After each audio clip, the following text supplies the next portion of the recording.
वहीं प्रदेश के करीब 6 लाख नॉन गजेटेड कर्मचारियों को दिवाली का बोनस मिलेगा। मुख्यमंत्री और वित्त मंत्री की मंजूरी के बाद वित्त विभाग ने एडॉक बोनस के आदेश जारी कर दिए हैं। सोमवार दोपहर बाद ही वित्त मंत्री और डिप्टी सीएम ने बोनस को मंजूरी दी थी। करीब 6 लाख कर्मचारियों को दिवाली का एडॉक बोनस होगा और बोनस का 75% पैसा नकद, 25% कर्मचारी के जीपीएफ खातों में जमा होगा।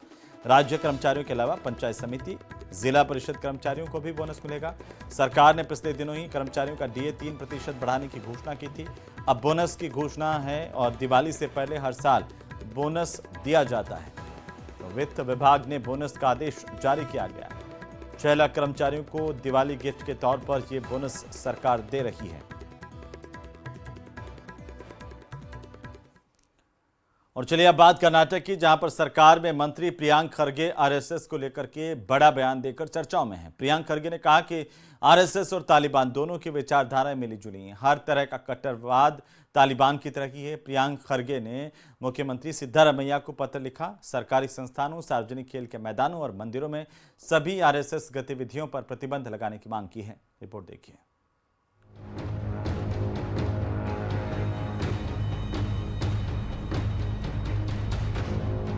कर्नाटक की राजनीति इन दिनों फिर गरमाई हुई है। राज्य में राष्ट्रीय स्वयंसेवक संघ की गतिविधियों पर बैन लगाने की चर्चा जोरों पर है। आरएसएस के 100 साल में 3 बार प्रतिबंध लगाने वाली कांग्रेस एक बार फिर प्रतिबंध लगाना चाहती है। ताजा प्रतिबंध कांग्रेस अध्यक्ष मल्लिकार्जुन खड़गे के बेटे प्रियांक खड़गे की सलाह पर कर्नाटक में लगाया जा सकता है।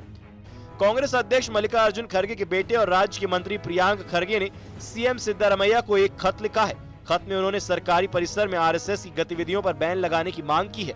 खत में लिखा गया है कि सरकारी स्कूलों और कॉलेजों के परिसर, मैदान में आरएसएस को कार्यक्रम आयोजित करने की अनुमति नहीं दी जानी चाहिए। खत में यह भी कहा गया है कि सार्वजनिक पार्कों और धार्मिक ट्रस्ट द्वारा संचालित मंदिरों में भी आरएसएस के कार्यक्रम नहीं होने देने चाहिए।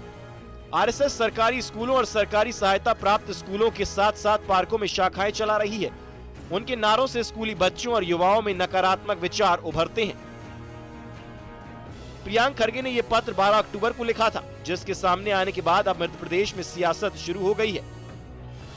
देखिए, मल्लिकार्जुन खड़गे जी हों या श्रीमती सोनिया गांधी हों या उनके बुजुर्ग युवा नेता राहुल गांधी जी हों, ये सब लोग संघ के धुर विरोधी हैं। और यही विरोधी नहीं है, नेहरू जी भी विरोधी थे, इंदिरा जी भी विरोधी थी, राजीव जी भी विरोधी थे।